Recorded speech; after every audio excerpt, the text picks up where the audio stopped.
kembali lagi di podcast Fakultas Hukum bersama saya hari ini sebagai podcaster Rindiani, dan kali ini kakak ditemenin sama Rika. Oke, sama Rika. Jadi boleh nih Rika, sebelum kita memulai podcast hari ini, kenalin diri dulu dong sama netizen Muhammadiyah. Boleh. Hai semuanya, jadi perkenalkan nama aku Rika Febriani Tanjung, bisa dipanggil Rika. Saat ini aku mahasiswi aktif Fakultas Hukum semester 4 Kak. Oh, semester 4. Ya, berarti masih sangat-sangat jauh nih perjalanan. Iya, masih mau baru semester 5. Iya, tahun depan semester ini naik semester 5. Iya, oh gitu. Rika, cita-citanya apa sih?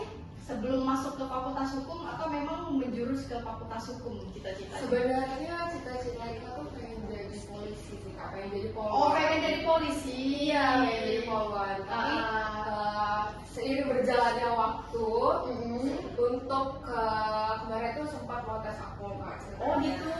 Dalam tahun ini berapa ya? Karena Rika, ya. karena Rika kelahiran tahun 2005 Kak. 2005.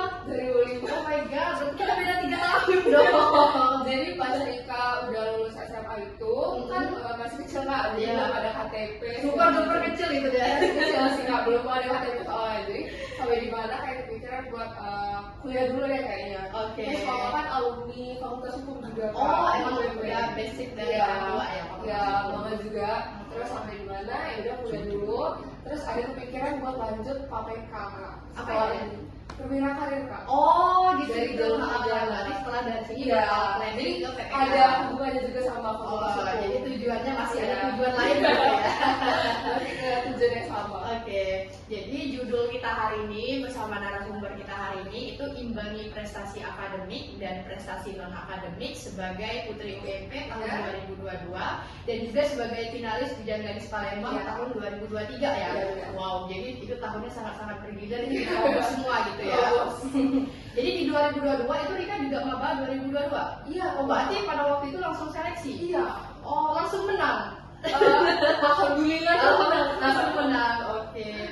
Jadi waktu kita seleksi nih, ini kan bidang pageant ya bisa kita bilangnya. Jadi sebagai anak hukum, menurut Rika apa sih kemudahan kita sebagai anak hukum di bidang pageant yang membantu gitu loh? Banyak sih Kak sebenarnya dari segi apa ya? Relasi. Oke, relasi Karena kayak apa ya bisa dibilang sebenarnya kita tuh mempunyai kemampuan di dalam diri kita sendiri. Tapi terkadang kita tuh merasa kayak aku nggak bisa nih, aku nggak bisa nih. Terkadang hal itu tuh yang buat kita jadi apa kayak nggak percaya diri. Sebenarnya kita tuh setiap orang tuh mempunyai kemampuannya sendiri kan. Tapi lagi-lagi kayak merasa insecurity, terus kayak ada rasa ketakutan yang merasa orang lain tuh mempunyai kelebihan dan aku tuh merasa kayak kayaknya aku nggak bisa sih, aku nggak bisa sih. Karena di dalam diri aku sendiri ya Kak, aku selalu mikir kayak orang lain bisa kenapa aku enggak. Betul Dan sih. jangan pernah merasa kita tuh gak punya kemampuan tapi kita tuh belum mencoba sama sekali. Benar. Jadi Intinya kita coba tapi gagal ya. daripada sama sekali. Karena kan kita nggak tahu ya Kak nasib atau apa takdir lah ibaratnya. Kalau misalnya kita belum coba ya gimana kita bisa tahu ya. Benar sih. Benar sih. Jadi sejauh ini hobi Rika apa sih kalau kakak boleh tahu? Hobinya sebenarnya banyak sih Kak. Senang olahraga ya. Contohnya tenis. Oh, lebih ke tenis. Terus golf juga Kak. Golf, oke. Terus Rika suka berenang nggak? suka. Oh, suka berenang. Oh, wajar Rika tinggi ya. Tinggi Rika berapa sih? 195. 160. Wow, cukup tinggi untuk seorang perempuan gitu ya. Jadi ini kan kita ibaratkan Rika udah terjun ke dunia pageant ya. Jadi apakah Rika sebelumnya udah punya background pageant atau ini baru pijakan pertama? Gak sama sekali. Jadi pertama itu Kak, Rika tuh maba nih ceritanya di Fakultas Hukum ini maba. Terus ada direkomendasi sama dosen juga Kak. Rekomendasi waktu itu sama Pak Rizal. Oh, untuk coba ikut Putra Putri UMP. Terus bilang kayak ada pemilihan apa Pak? Kan. Soalnya kayak maba tahu apa sih Kak tentang fakultas tapi belum tahu itu kan. Lagi kayak maksudnya itu organisasi ya. Tapi Putra Putri UMP ini bukan organisasi sih Kak, datanya kayak lebih ke pageant komunitas ya, semacam komunitas pageant. Pageant gitu. Jadi kayak Pak Rizal bilang karena itu ada pemilihan Putra Putri UMP. Oh apa itu Pak? Itu sama sekali nggak tahu Pak. Nggak tahu kan apa itu Putra Putri UMP. Jadi kayak nyari tahu sendiri lah. Terus pas lewat lah di mau ke kantin terus ada booth stand yang oh iya yang ya udah kayaknya aku harus keluar dari zona nyaman aku sih, coba kenal. Singkat cerita, cobalah Kak, coba pemilihan itu. Itu Rika masih semester satu. Iya semester satu. Belum lama banget kan. Sudah singkat cerita, daftar terus ikuti rangkaian kan semuanya. Dan persiapannya itu benar-benar kayak dari Rika sendiri Kak, kayak otodidak aja, benar-benar kayak belajar setting juga dari YouTube atau misalkan dari Google juga gimana sih cara misalkan kita tuh lagi tes wawancara tuh gimana jawabnya. Terus lagi apa ya, tentang Muhammadiyah juga ada kan. Juga di tes tentang Muhammadiyah. Jadi kayak nyari tahu juga, browsing di internet kayak apa sih Muhammadiyah itu apa sih, yang harus diperdalam lagi apa pendirinya segala macam itu ada semua Kak. Jadi bukan tes apa ya, jadi nggak semacamnya cuma beauty gitu. Iya, bukan beauty aja tapi brand beauty behavior. Jadi selama seleksi kemarin selain ada wawancara, mungkin ada administrasi, terus mungkin panjang kali ya prosesnya. Panjang Kak. Berapa lama itu ya? Itu ada kita udah lupa sih untuk waktunya, tapi yang pasti itu tuh ada tes wawancaranya kan.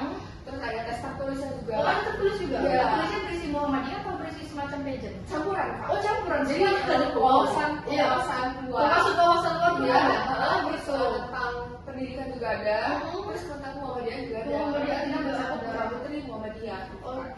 Jadi itu sih. Terus ada apa lagi ya kemarin? Selain itu, nah rangkaiannya itu kan ada kan dari misalkan dari wawancara, terus dari tes tertulis, udah masuk tuh misalkan udah rangkaian semuanya. Terus tiap ada wawancara sekali Kak. Berarti wawancara 2 kali ya? Iya, ada di interview. Sering ya? Iya, ada di interview terus nanti ke semifinalis Kak. Nah dari semifinalis itu tersisa nanti ada beberapa, terus nanti akan disisihkan lagi. Jadi 2 kali seleksi. Jadi 2 kali penyisihan. Iya, 2 kali seleksi. Jadi yang apa sampai ke semifinalis itu belum tentu langsung masuk ke finalis ya? Masih bakal ada pemilihan lagi untuk ke finalis. Jadi setelah semifinalis ke finalis disitulah baru jadi keluarga itu biasanya deh per tahun, ini per tahun ya pelaksanaannya ya. Itu per tahun biasanya berapa finalis sih yang diambil, biasanya berapa cewek berapa cowok? Ada 12 berarti 12 pasang berarti 24 orang ya. 12 putri 12 putra. Gitu. Oke, dari Rika sendiri nih kriteria dari yang bisa apa, kita kan ibarat kata dari Rika yang belum ada bekal pageant sampai sekarang udah punya banyak bekal pageant ya. Apa yang menurut Rika yang paling penting Rika siapkan menjadi kriteria untuk orang-orang di luar sana yang pengen bergabung ke pageant gitu? Sebenarnya harus pertama sih Kak, kuncinya tuh percaya diri dulu. Percaya diri ya, percaya diri dulu. Terus kayak kita tuh sebenarnya banyak lagi kita mempunyai kemampuan yang terkadang gak semua orang punya. Benar. Tapi kita tuh nggak tahu kalau itu Kak. Iya. Gitu. Jadi kita ngerasa kayak harus berani keluar dari zona nyamannya. Jadi kayak kita harusnya mencari apa ya? Sebenarnya bukan jati diri juga sih, lebih ke kayak ini nih basic yang mau punya. Benar-benar. Gitu. Selama Rika ikut seleksi ya, baik di Putra Putri maupun di Bujang Gadis itu kan udah pasti di jam-jam kita kuliah nih. Itu gimana cara Rika manajemen waktu, cara Rika izin sama dosen, itu gimana cara Rika bebaginya? Alhamdulillahnya dosen Muhammadiyah ini terusnya di Fakultas Hukum ini lebih support Kak sama Rika. Iya, support. Karena kayak apa ya? Mungkin kita juga sebagai mahasiswa kan nggak semua semerta-merta prestasi itu tuh di akademik aja Kak. Mungkin bisa mengharumkan atau membanggakan nama fakultas dan nama universitas itu bisa lewat jalur non akademik. Apa aja di belajar aja. Benar sih ya kan. Jadi alhamdulillah dosen-dosen yang alhamdulillah ngajarin Kak selama ini tuh support semua sih Kak, kayak misalkan Rika izin, tapi lebih ke apa ya, manajemen waktunya, lebih memprioritaskan mana yang lebih penting dulu sih. Kalau misalkan ada ulangan ujian, tetap diprioritasi. Oke. Berarti sejauh ini untuk orang-orang di sana yang baru mau terjun ke media nggak usah takut nilainya. Nggak usah takut. Ini contoh ya, akademis yang bertahan, non akademiknya terus naik gitu ya. Jadi kayak harus balance, harus seimbang. Oke. Terus terakhir nih sebelum kita tutup ya, menurut Rika apa yang Rika dapat di dunia luar oleh karena kita keluar dari zona nyaman yang nggak kita dapatkan di dunia fakultas gitu loh? Banyak sih Kak, sebenarnya relasi kerja, terus relasi bertemu banyak orang juga yang lebih tua daripada kita. Jadi kita ngerasa mempunyai ilmu dan kadang kita bisa sharing session Kak. Dan di mana misalnya kita ketemu sama orang baru, terus misalkan orang itu lebih berpengalaman daripada kita, terus bisa itu menjadi relasi kerja juga buat kita kan. Benar Misalkan sih. kita sharing nih, misalkan kayak kita sama kakak, terus misalkan kita nggak punya apa ya, nggak punya pengalaman kerja lebih daripada kakak, terus misalkan kita bisa sharing nih kak, terus di luar sana tuh banyak sih kayak yang temuin kayak gitu, terus misalkan kayak terus ada di mana kayak misalkan ada relasi kerja terus ada job-job apa gitu yang selama ini jalanin itu dapatnya dari relasi yang di luar sih Kak. Benar sih, itu benar sih teman-teman, karena faktanya emang seperti itu. Iya. Terus sejauh ini anggaplah 2 tahun ya hampir kita berkecimpung di dunia PJ ya. Itu orang yang paling menarik yang pernah Rika temuin itu siapa? Boleh dong sharing-sharing, kakak penasaran? Sebenarnya banyak sih Kak, yang paling menarik lebih ke kayak misalkan kita ada senior kita dari yang terdahulu, ini di dunia PJ dulu ya. Senior kita yang lebih terdahulu misalkan jadi apa ya, jadi Putri Indonesia. Udah sampai ke situ? Udah sampai ke situ Kak. Terus misalkan di dalam dunia kerja bisa jadi CEO segala macam. Nah dari situ sih kita ada sharing sessionnya, terus nanti ada pembekalan ilmu juga kan di dalam setiap major itu, mau kayak putra-putri WP maupun bujangan sekalian bang. Karena di situ nanti ada sesi di mana kita lagi karantina kan, terus nanti diundang dari senior kita terdahulu yang apa ya, bisa dibilang tuh mengajarkan adik-adiknya kayak gini loh. Dari sini kita bisa dapat relasi lebih dan lebih set gitu kan. Terus sampai di mana yang apa ya, bisa dibilang relasi itu tuh menjadi pembekalan kita buat di dunia kerja kan. Karena kayak misalkan kita lagi tes wawancara nih Kak, lagi tes wawancara untuk di dunia kerja, pasti kita bertanya kayak apa sih pengalaman kerja kamu? Benar. Apa sih pengalaman yang pernah kamu buat? Nah, terus bisa kita mencakupi untuk menjawab pertanyaan tersebut dengan kayak alhamdulillah di tahun kemarin gini-gini segala macam. Terus program kerja yang pernah aku lakuin di PJ sebelum itu gini-gini apa aja. Mungkin itu menjadi nilai pertimbangan ya untuk di dunia pekerjaan sih itu sama jadi kalian jangan takut ya. Benar. Nih, ini kan bentar lagi semester 5 ya, udah semester 5, semester 6, bentar lagi skripsi. Jadi ini jenjang Rika tetap bakal berkecimpung di pageant, entah lebih naik lagi ke misalnya Putri Indonesia atau Miss Universe. Kita nggak tahu rezeki kan, bener ya? Kita nggak tahu rezeki kan, tetap lanjutkan ke sana atau Rika udah ketika tamat kuliah itu langsung fokus mengejar cita-cita tadi yang PPK tadi. Kayaknya kalau misalkan Rika udah di dunia setelah lulus, berarti kayaknya Rika lebih ke fokus dunia kerja sih Kak. Dunia kerja. Ya, tapi untuk saat ini Rika tuh memang ada kepikiran buat lanjut ke pageant selanjutnya. Oke, aja guys. Nanti kalau butuh support dari podcast kita siap. Boleh. Terima kasih Kak. Oke. Dan mungkin sedikit Kak, boleh. tips and trick-nya untuk kalian. Ada di sana ya. Kita akan kakak di sini. Boleh deh. Di sana yang takut nih untuk apa ya, keluar dari zona nyamannya. Sebenarnya coba. Ya, di dunia pageant itu bukan tentang beauty aja kan. Iya benar. Bukan tentang beauty aja. Tapi ada istilah di pageant itu brand, beauty, behavior. Jadi kayak kita tuh nggak mengandalkan soal kecantikan aja Kak. Tapi kayak cuma kalau misalnya kita cantik tapi kosong. Gak behave. Gak punya etika. Gitu. Terus dari segi brain juga kosong. Jadi kayak apa ya, harus konsep ya antara tiga, harus balance. Jadi kayak apa ya, bisa dibilang harus beriringan. Jadi kayak, dan kalian juga jangan takut misalkan kalian nggak apa ya, bisa dibilang kayak terkadang kita tuh mempunyai insecurity sendiri kan. Kayak misalkan, aduh aku ini kurang cantik deh. Sebenarnya nggak semerta-merta itu tuh soal fisik aja kan. Tapi dari yang kita bilang tadi ada tes segala macam, itu bisa dibilang dari brand juga. Benar. Nah itu sih sebenarnya cantik itu tuh nilai plus sih Kak. Itu nomor 3 ya dulu. Nomor 3. Jadi yang pertama itu behave dulu Kak. Behave dulu. Karena cuma kalau misalkan kita pintar segala macam itu kita nggak behave. Tapi kita nggak punya etika gitu loh.